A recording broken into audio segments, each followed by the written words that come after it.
sortes de bênçãos. Melhor noite, graça e paz vos sejam multiplicados no pleno conhecimento do Cristo ressuscitado, Deus mesmo em nós. Nós postamos um vídeo ontem, um vídeo denúncia, numa atitude enérgica, assim, na mesma energia em que Jesus, quando entrou no templo e viu aquela bandalha toda, Jesus reagiu. A mesma energia em que Paulo enfrentava os seus opositores. Cada um tem a sua forma de reagir e nós reagimos energicamente. Por quê? Lá no meu comentário desse vídeo, tem um menino com 13 anos que deixou o comentário. Depois você vai lá no vídeo postado e você veja. O menino disse: gente, eu estou com muito medo. E as pessoas no nosso canal consolaram esse rapaz. Tem uma senhora que trancou toda a sua casa e viajou de Goiânia para, eu esqueci o outro estado, não sei se foi Paraíba ou Recife, viajou quilômetros para a casa dos filhos com medo de isso acontecer. Este homem não é uma vítima. Este homem é responsável por espalhar o terror e pânico. Vítimas são as pessoas que se dizem ovelhas do seu pastoreio. Nós reagimos desta forma porque eu sei que seria esta forma que reagiriam Paulo, os discípulos, os apóstolos. Tanto é que, embasado na palavra que Paulo disse a Tito no capítulo 1, versículo 10, Paulo disse que é preciso fazê-los calar, porque eles estão transtornando casas inteiras. Vocês não têm noção de como o povo pentecostal, grande parte, reage com medo, culpa e pânico. Nós que estamos na graça, estamos seguros, tranquilos e sem temor do mal, porque a pregação do Evangelho nos prepara para isso. Então, repito, nós, o povo da graça de Deus, estamos isentos de tudo isso. Mas é preciso consolar os fracos na fé. É preciso admoestar essas pessoas que ainda dão razão a esse tipo. Entra no meu canal lá no vídeo e você vai ver lá nos comentários o terror que as pessoas passaram. Um menino com 13 anos. Agora você veja, 13 anos. Graças a Deus que algumas pessoas entraram lá, consolaram o coração desta pessoa e nós estamos aqui dizendo, não temos, eu esqueci o nome dele, não sei se é Bruno, assiste o nosso canal aí, eu não me recordo, é muitas mensagens. Bruno, mantenha-se seguro, nada disso vai acontecer. Isto é crise dessas pessoas que não entendem a graça de Deus e precisam conhecer o Evangelho. Tá bom? Bem, o tema da nossa mensagem esta noite é: nem todos podem conhecer a Deus. Antes, deixe-lhe dizer, amanhã estaremos reunidos presencialmente, reduzindo o número de pessoas que frequentam.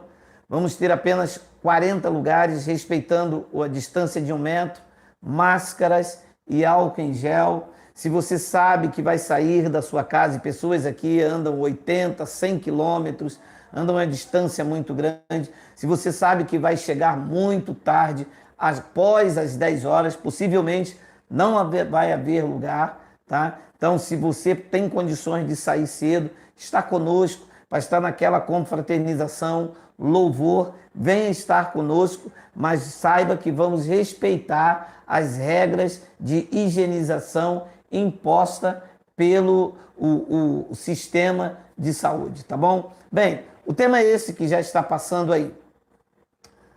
Nem todos podem crer em Deus.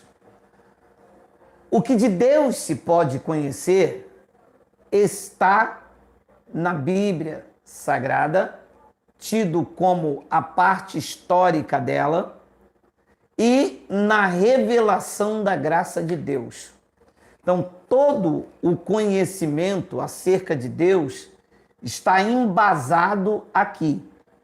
Repito, os livros históricos, o Antigo Pacto, as epístolas de Paulo, respeitando o seu contexto cultural, que há também contexto histórico, respeitando a conjugação verbal. Tudo o que nós entendemos da revelação do Evangelho e da história do povo judeu está embasado aqui. O que passar do que está aqui tem que estar pelo menos registrado na história. Tem que estar corroborado na história, registrado. Se não houver possibilidade de provar isto, é especulação. É aquilo que eu acho, é aquilo que eu penso, é aquilo que eu acredito. Só que foi exatamente por isso que a igreja evangélica deu no que deu, porque o pastor pregava aquilo que ele achava, aquilo que ele pensava, aquilo que ele concordava e aquilo que ele discordava. Eu e você não podemos andar por especulação. Eu não posso dizer aqui, eu acho que Jesus é a porta e você aceitar. Eu não posso dizer, eu não concordo que pregar de camisa amarela seja de Deus. Você não pode aceitar isto. É claro que por conveniência você vai encontrar pessoas que vai dizer, eu também, Geraldo, não concordo de pregar de camisa amarela, porque eu não gosto de camisa amarela.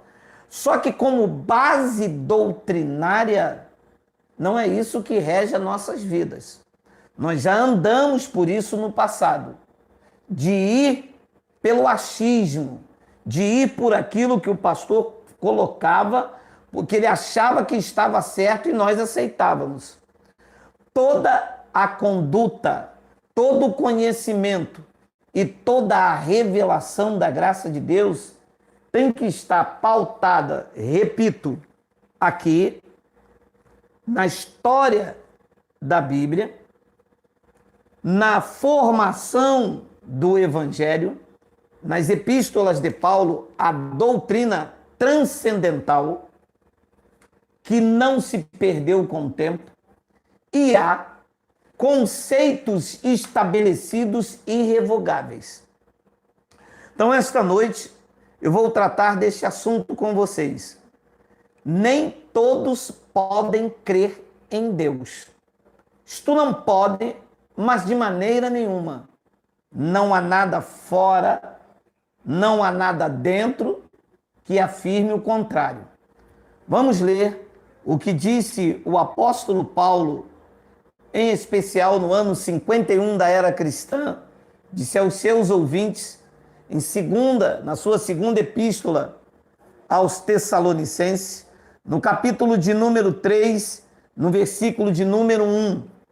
Finalmente, irmãos, orai por nós, para que a palavra do Senhor se propague e seja glorificada, como também está acontecendo entre vós, lá na Tessalônica, versículo de número 2, e para que sejamos livres dos homens maus e perversos, porque a fé não é de todos. Ora, se a fé não é de todos, e Paulo disse isso no ano 51, o que é que aconteceu para a fé ser de todos? Existe alguma coisa que mudou esta afirmativa? Não. Desta frase para cá, nada mudou. Então, isto é uma fala que transcende. Não existiu um evento em que neste evento aconteceu o seguinte, não, a partir disso aqui que está sendo feito, a fé passa a ser de todos. Por que é que não pode se aceitar isso? Por quê? O dom da fé já tinha, neste momento aqui, sido entregue uma vez por todas. O dom da fé, ele foi entregue a partir da cruz. Antes da cruz, disse Paulo aos Gálatas, estavam todos os irmãos lá, sobre a tutela da lei. Então, ninguém havia ainda recebido a medida da fé que Cristo repartiu a cada um. Então, houve pessoas, que não faziam parte desse contexto para crer em Deus, que não receberam o dom da fé. Paulo disse, e para que sejamos livres dos homens perversos e maus, porque a fé não é de todos.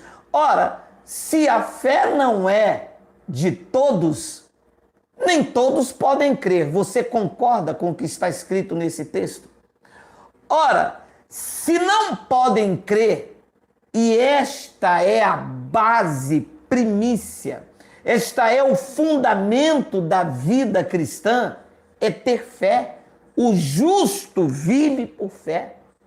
Ele deu o seu Filho unigênito para todo o que nele crê. Então esta é a base de uma vida cristã. Então quem não tem fé não é de Deus. Não pode crer, não pode agradá-lo. É de Paulo, a frase milenária de Paulo, quando ele disse: ora, sem fé é impossível agradar a Deus. Ora, como é que uma pessoa pode agradar a Deus, um filho agradar a Deus, se ele não tem fé? Ora, se ele não tem fé, ele não pode crer, ele não pode agradar. A fé não é de todos. A pergunta que eu faço, então, é a seguinte: se a fé não é de todos, ela é de quem? De quem é a fé? Quem tem este dom para crer? Quem tem este dom da fé nele? Tito, capítulo 1, versículo de número 1. O evangelho não é especulação minha. Não é aquilo que eu acho. Não é aquilo que eu concordo. É o que diz o evangelho. Paulo, servo de Deus e apóstolo de Jesus Cristo, para promover a fé que é dos eleitos de Deus e o pleno conhecimento da verdade segundo a piedade.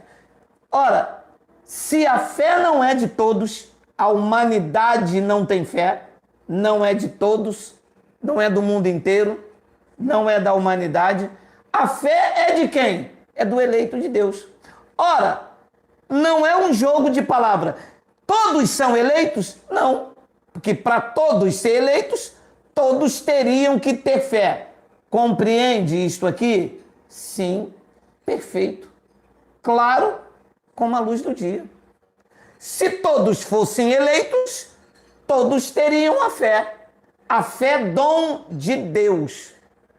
A fé é dom de Cristo, repartido na mesma proporção para cada um dos eleitos, que só os eleitos podem crer. Quem não é eleito não crê.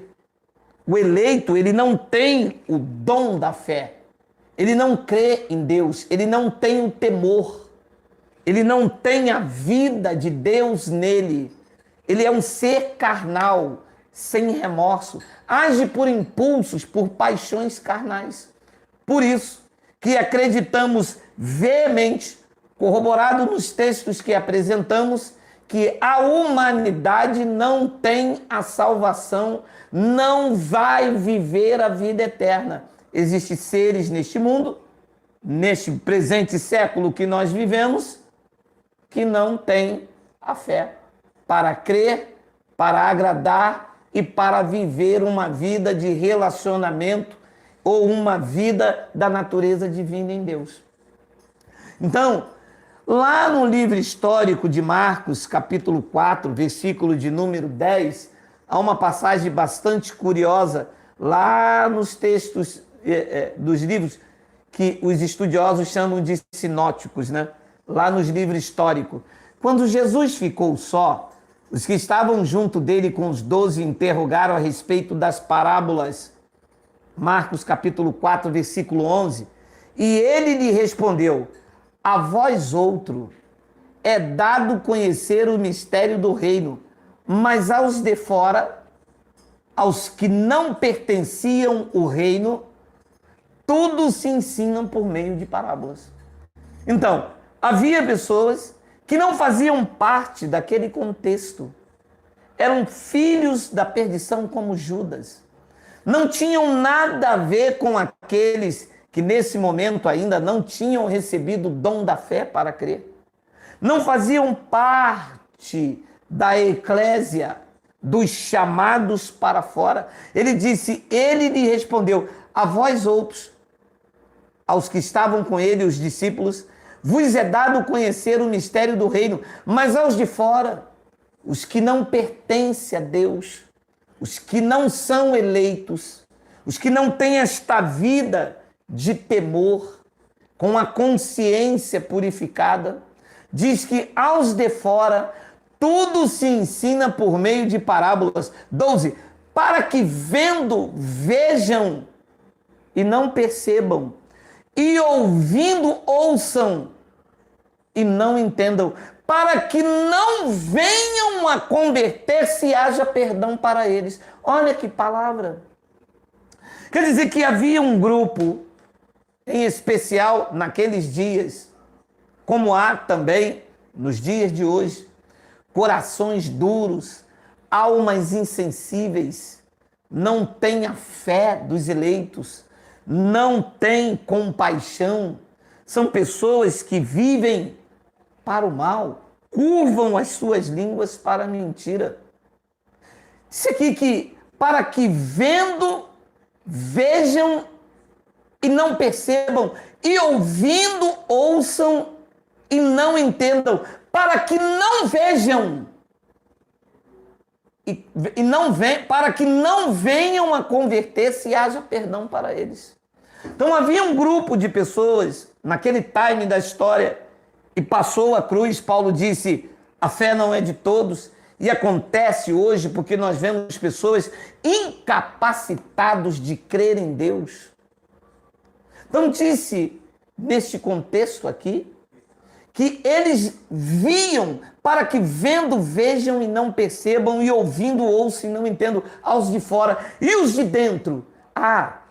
Os que faziam parte, os eleitos, os predestinados, os que tinham os seus espíritos, desde antes da fundação do mundo, revestido de carne, a esses, os de dentro, os que estavam dentro desta natureza divina. E aos de fora, os que tinham apenas alma vivente, os filhos da perdição, os que nunca poderiam crer. Judas era um destes. Estava ali dentro daquele contexto, mas a palavra entrava aqui e daqui mesmo voltava. Então, nem todos podem crer em Deus, nem todos podem agradar a Deus, nem todos voltarão para Deus, porque são frutos desta terra, são frutos desta convivência. O apóstolo Paulo disse um texto muito interessante: se alguém não tem o Espírito de Cristo, este tal não é dele. Ora, se esperamos em Cristo apenas nesta terra, somos os mais infelizes de todos os homens. Assim estão os homens que não têm fé, que não têm o dom da fé, que não fazem parte desta natureza divina, que não têm a capacidade de agradar a Deus. Não é porque querem, porque não podem, não foi dados a eles o dom da fé. Você leu comigo? Ora, a fé não é de todos. Paulo, mais à frente, diz a Tito, ora, a fé é dos eleitos. E tem um texto no capítulo 1:11, vamos ler, voltar lá. Paulo, servo de Deus e apóstolo de Jesus Cristo, para promover a fé que é dos eleitos. Promover a fé que é dos eleitos de Deus. E o pleno conhecimento da verdade segundo a piedade. Olha o que diz o versículo 2. Na esperança da vida eterna, que o Deus não pode mentir. Ora, se quem não for um eleito tiver fé, Deus mentiu, porque a fé é dos eleitos. Ora, se todos for eleito, Deus também mentiu, porque lá está escrito que a fé não é de todos.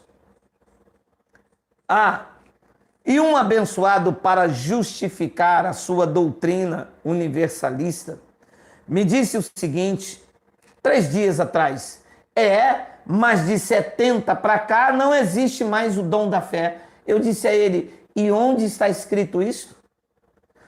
Qual a base que você pode mostrar, pelo menos na lei, no livro histórico, no evangelho, ou algum historiador deixou registrado? Tem Não, então é tua especulação. Eu fugi disso quando eu era bispo da igreja. Eu fugi disso quando eu tinha salário lá na igreja evangélica.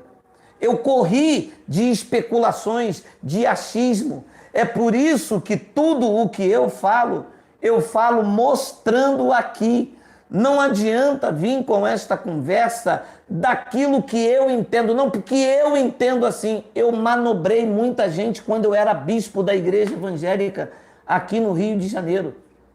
Quando eu era bispo da igreja evangélica, numa igreja com 12 mil membros, eu manobrei muita gente porque eu usava a minha autoridade episcopal para dizer às pessoas que tinha que ser assim, porque Deus estava me revelando. Mas nós não comemos mais desse reggae. Se é Deus, tem que estar, pelo menos, no Evangelho. Porque fora disso, é o que eu acho, é o que eu penso. E aí entra a manobra. E aí as pessoas acabam seguindo uma ideia, uma especulação. Aquilo que eu acho e aquilo que eu entendo. Mas você não pode andar naquilo que eu acho, que eu entendo. Você tem que andar naquilo que está sendo apresentado como evangelho, na esperança da vida eterna, que o Deus que não pode mentir prometeu a quem? Prometeu a fé dos eleitos a quem? E a vida eterna a quem? Antes dos tempos eternos. Se Deus pudesse mentir e todos os eleitos têm fé para agradar a Deus, Deus mentiu quando Paulo, então, usado por Deus, colocando a base no evangelho, então Paulo mentiu quando disse que a fé não era de todos e depois do ano 70 todos têm fé. Mas aonde está a base para dizer que após 70 ou a fé acabou ou a fé foi derramada a todos com juízo sobre Israel? Não tem. Nenhuma profecia aponta para o ano 70, dizendo que do ano 70 até o ano 70, a fé não era de todos, mas depois do ano 70, Jesus veio e deu a fé ao restante das pessoas. Isto é especulação, isto é delírio, isto não tem base. Então nós temos a forte convicção de que estamos falando baseados naquilo que está registrado. É isto o que é o desenvolvimento, é isto que é pregar evangelho. Pregar evangelho é pregar o que está escrito com entendimento. Não é o que eu acho. Eu não concordo com camisa amarela. Aí o outro diz, eu também não concordo. Quem está com camisa amarela está no sistema. Não tem nada a ver. Sistema é doutrinal. Pregar o sistema é pregar dízimo, óleo, quipá, chofar, dizer que salvação se perde, e conta as doutrinas. Andar de camisa amarela, chapéu, relógio, se reunir, isso não tem nada a ver. Tá? Veja cada um como edifica. O verdadeiro pregador do Evangelho de Cristo, ele prega as doutrinas que está no Evangelho, respeitando a cultura, a ação verbal.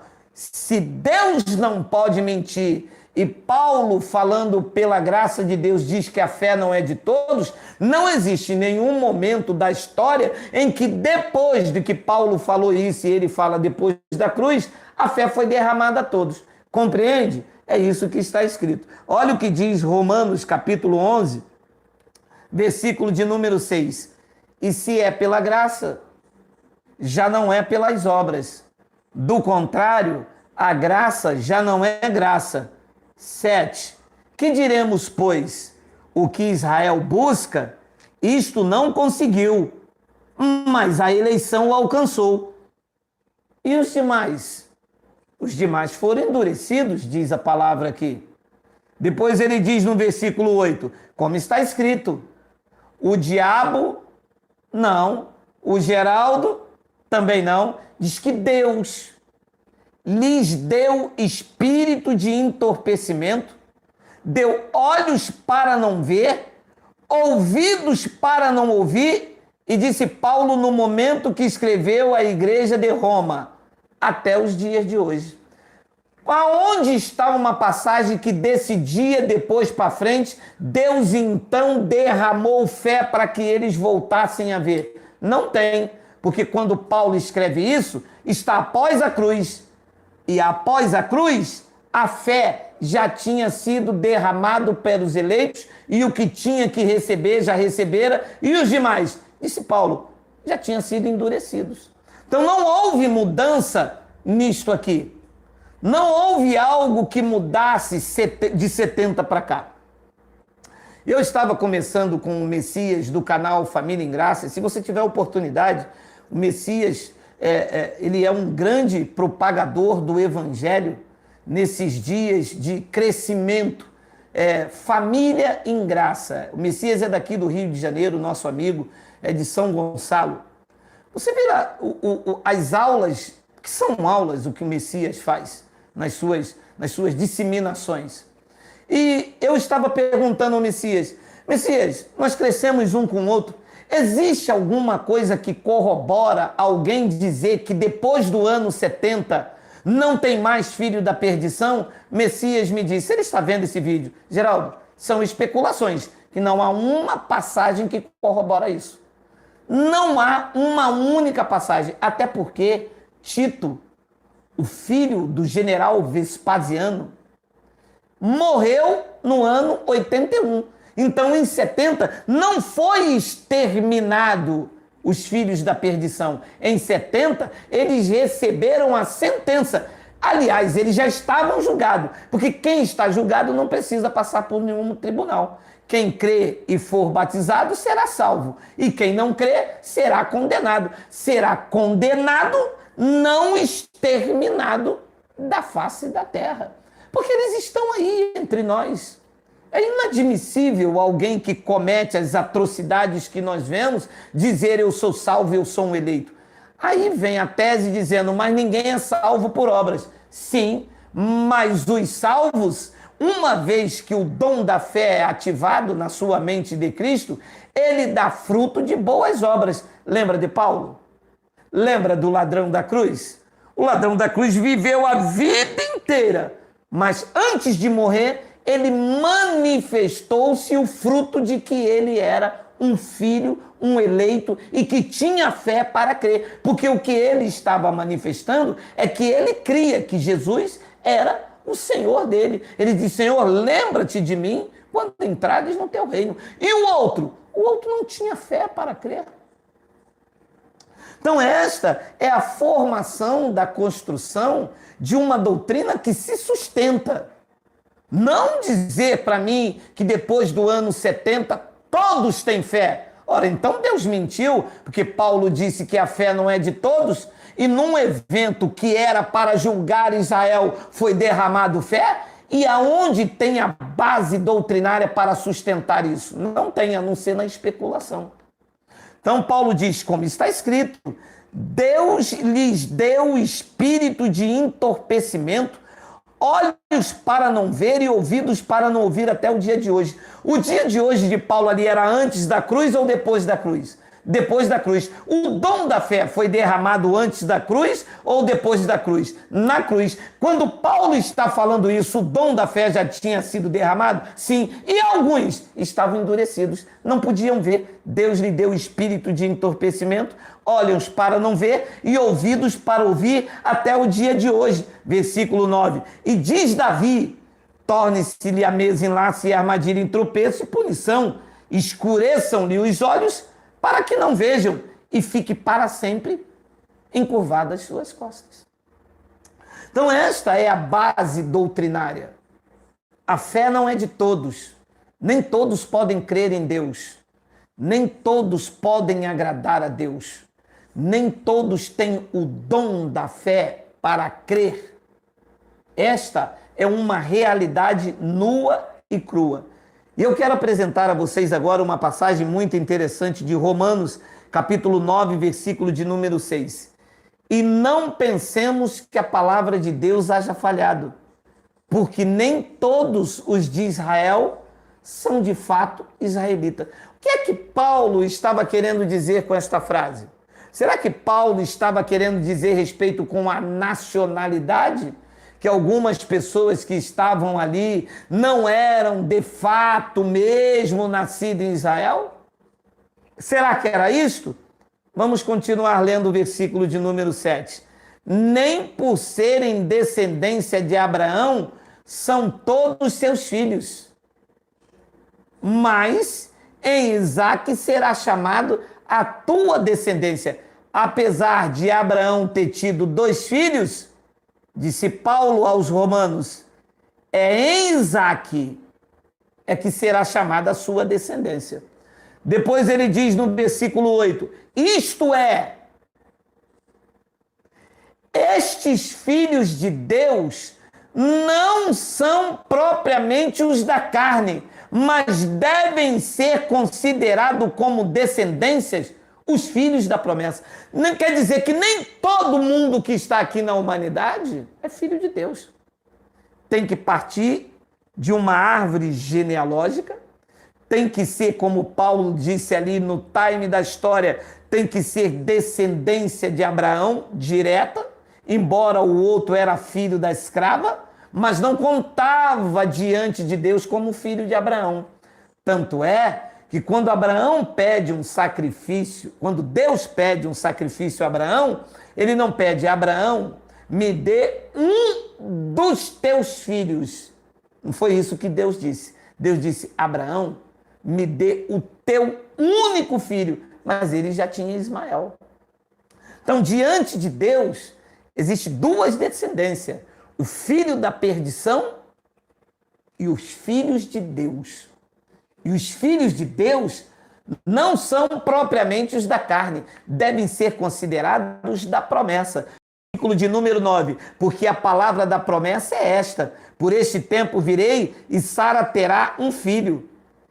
E não ela somente, mas também Rebeca, ao conceber de um só, Isaque, nosso pai. E ainda não eram gêmeos nascidos, nem tinham praticado o bem e o mal, para que o propósito de Deus quanto à eleição prevalecesse, não por obras, mas por aqueles que chamam.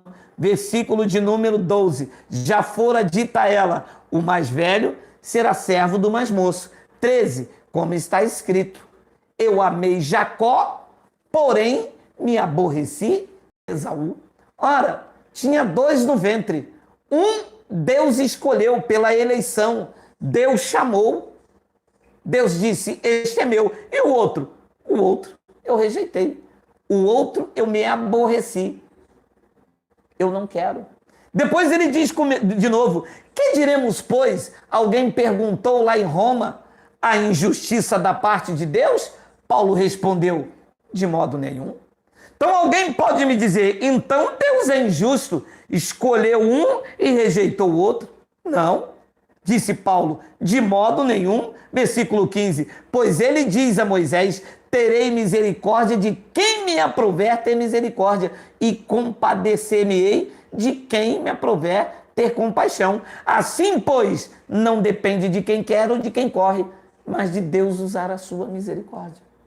Então, o homem quer, de qualquer maneira, colocar a sua opinião naquilo que Deus faz. Mas ele é soberano. Foi ele que escolheu um e rejeitou a outro. Foi Deus que quis assim. Eu louvo a Deus porque Deus escolheu você. Você tem fé para crer. Esta fé de crer em Deus gera temor, não gera medo, não mais culpa e nem pânico, mas gera temor em saber que com Deus não se brinca. Quem não tem o dom da fé não tem temor de Deus. Por quê? Porque não carrega na sua genética a natureza divina e anda por aí segundo o curso deste mundo, segundo as suas paixões, até o fim. Não há momento nenhum que se arrependem das suas más obras, porque não podem. Já o eleito não. Assim como Saulo de Tarso, há um momento na vida do eleito que ele manifesta o dom da fé para crer e muda, ele tem uma mudança de atitude, ele tem a metanoia, assim como foi com o ladrão na cruz, os exemplos que nós temos na história bíblica, assim como foi comigo, assim como foi com você. E hoje, ainda hoje, quando você tropeça, quando você erra, quando você faz alguma coisa que foge da vontade do Pai, como tu tens fé para agradar, imediatamente o Espírito de Deus em você te dá a consciência de que você não deveria agir assim, de que você não deveria beber, brigar, roubar, usar drogas. O Espírito de Deus entra em você por conta que você é um eleito. E o dom da fé em você diz, realmente, eu creio em Deus, eu tenho temor e eu não posso viver assim. Então, dizer que depois do ano 70 acabou a fé é ir além do que está escrito. Dizer que depois do ano 70 não existe mais filho da perdição, não tem como comprovar. A não ser, como me explicou o Messias, do Família em Graça, disse, Geraldo, eles usam aquela passagem que Davi disse, os ímpios serão exterminados da terra. E quem eram os ímpios para Davi? Para Davi, o ímpio era todos aqueles que não crescem em Deus, em especial os gentios, as outras nações. Mas da cruz, Deus trouxe os gentios eleitos, predestinados. Não trouxe todos, porque nem todos receberam o dom da fé para crer.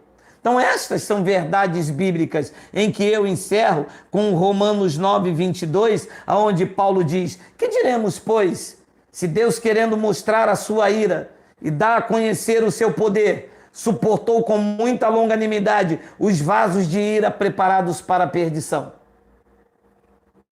Então os vasos da ira estavam preparados para quê?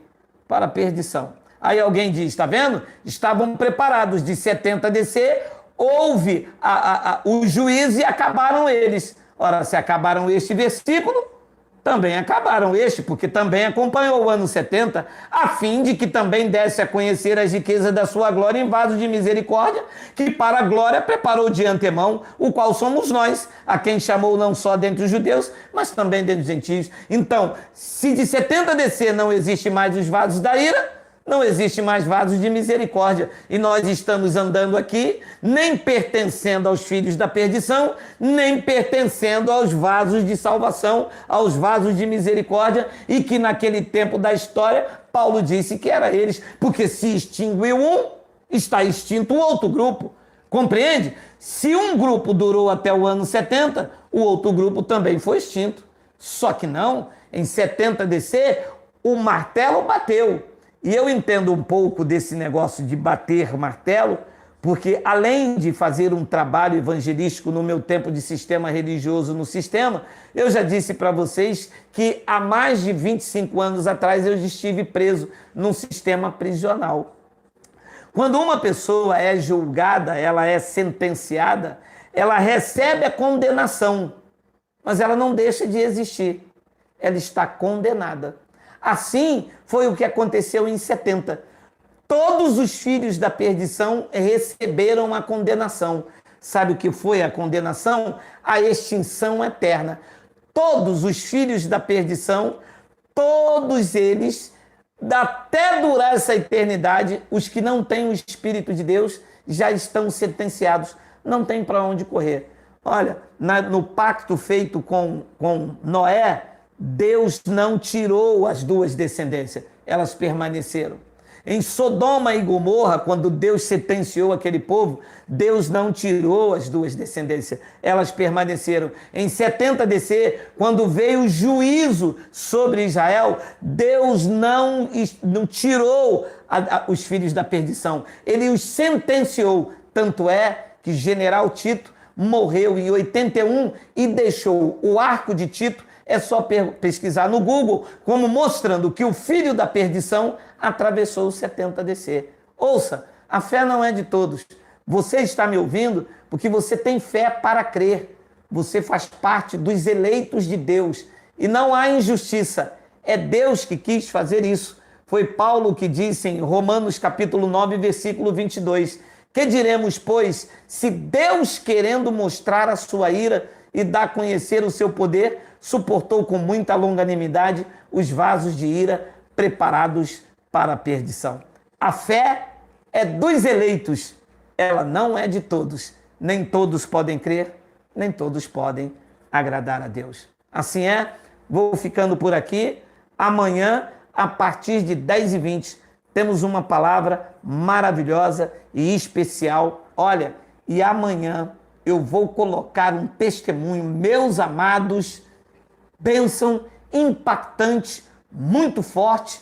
O que é que um eleito, quando crê, Deus se manifesta na vida deles. Vou ficando por aqui. Meu nome é Geraldo Moraes, um grande abraço a todos vocês. Aguardo vocês 10h20 com aquela palavra que arde o coração. Melhor noite.